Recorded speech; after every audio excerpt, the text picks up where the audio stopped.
If you've lost access to your DoorDash account and cannot receive verification codes, follow these steps to regain access. This guide will help you navigate the recovery process. Step 1. Visit the DoorDash login page. Go to the official DoorDash website or open the DoorDash app. Click on the Login option to start the recovery process.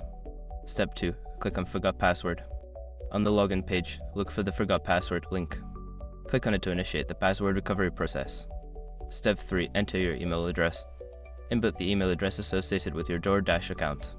This is necessary for DoorDash to identify your account and send recovery instructions. Step 4. Check your email for recovery instructions. Look for an email from DoorDash with instructions on how to reset your password. If you don't see it, check your spam or junk folder. Step 5. Follow the instructions to reset your password. Once you receive the email, follow the provided link to reset your password.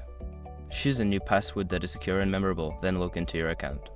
If you encounter any issues during this process, consider reaching out to DoorDash customer support for further assistance.